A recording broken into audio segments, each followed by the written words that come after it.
Well, I done told y'all time and time again, and we got to have another talk.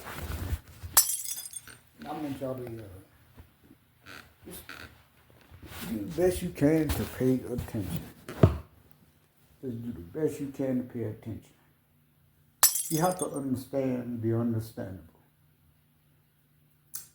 Certain things are sad to see, certain things are sad to hear, but it comes from within, the good and the bad. 9 times out of 10, we can be inspired by people we see.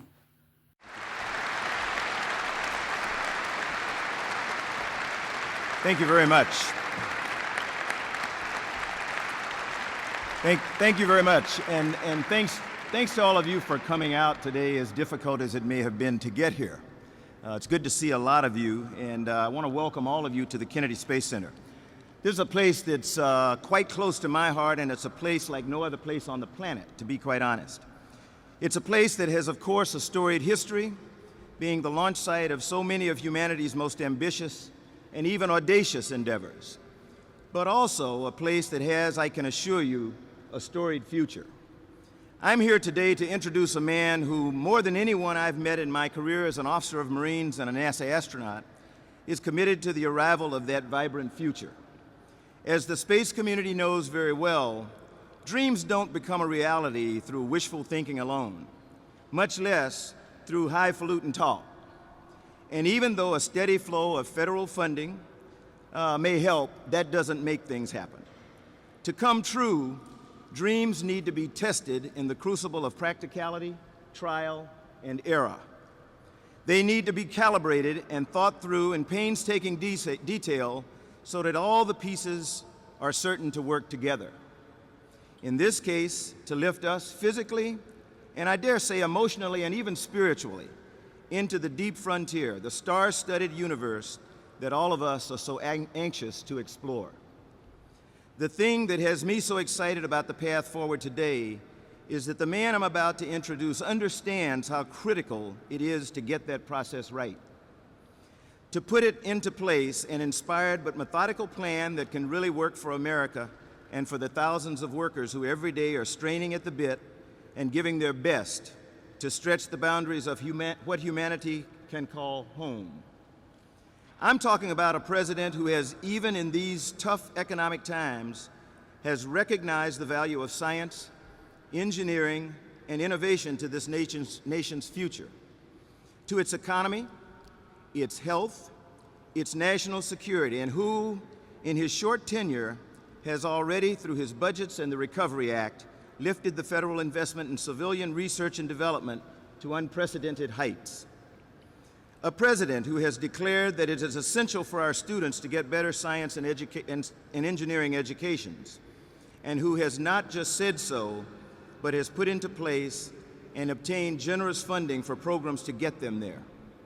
A president who has brought hundreds of students into the White House lawn to look through telescopes and meet astronauts like Buzz Aldrin and Sally Ride.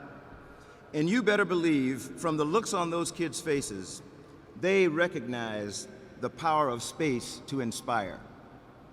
Ladies and gentlemen, it's my greatest honor to introduce to you a man for whom I have the greatest personal respect and admiration.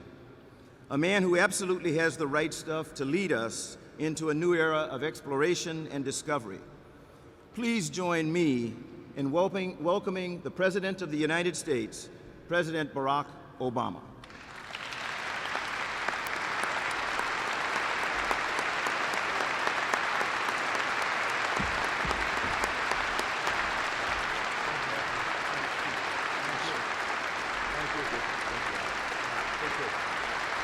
Thank you, everybody. Thank you. Thank you so much. Thank you, everybody. Please have a seat. Thank you. With gratitude, honesty, integrity, it doesn't make a difference. And I'll explain to you why. Most of the knowledge, or at least the perception about humanity, comes from my mother. And it wasn't rightly said in that manner. She wanted me to learn and be intelligent on my own. I always thought I was smart. I always had a good read about people. So if you somewhat honest, or you're nice and you carry yourself in a respectable manner, then that's what I look for. And once again, you could be on the top of the ladder or the bottom of the ladder. Doesn't make a difference. And like I said, before the end of this video, you'll understand why I'm saying that.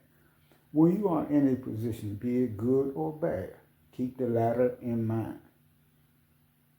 And that's how life is. Different steps, different paces. Everyone is different. Everyone has a right to their opinion. Everyone has the right to say what they want to say. And I keep telling y'all this time and time again. But you understand that this is fracturing by every moment that you turn on television, get on YouTube, whatever social media. I keep telling y'all the same thing all the time. You have a right to say what you want to say. But we live within a system that I would like to say checks and balances in life. Because there's no excuse for me either to get to this point. Oh, come on. Hey. Why?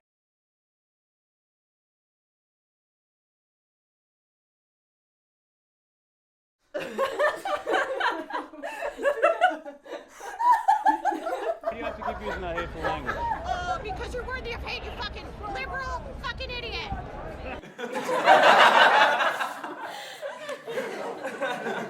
When you turn that TV on, like I told you, you see certain things that just makes you sad, just make you mad, and it's about humanity.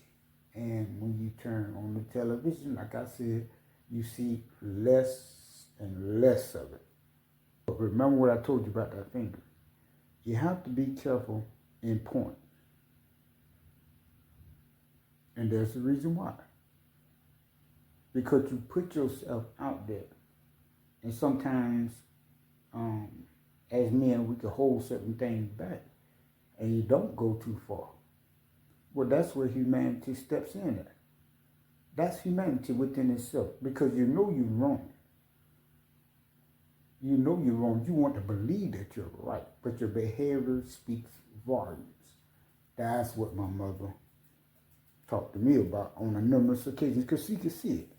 Which is what a lot of black mothers go through. And any mother really with some damn sense. That could see the goodness in the child. That's why they raised us. That's why they raised us. So the lessons that my mother taught me carry still until this day, because it allows me to engage and understand and appreciate each individual, whether I like them or not. And this is where Trump comes into me. Because he's been an inspiration, not to me whatsoever, but to many others. To many others. But the reason why I cut into him leads into the exact moment and the exact subject we're talking about this evening. Humanity. And if someone elect you as a leader, they expect you to not only defend them, which could be something that I agree with and something I don't agree with, but you show humanity for all. That's the job of the president. You show humanity for all.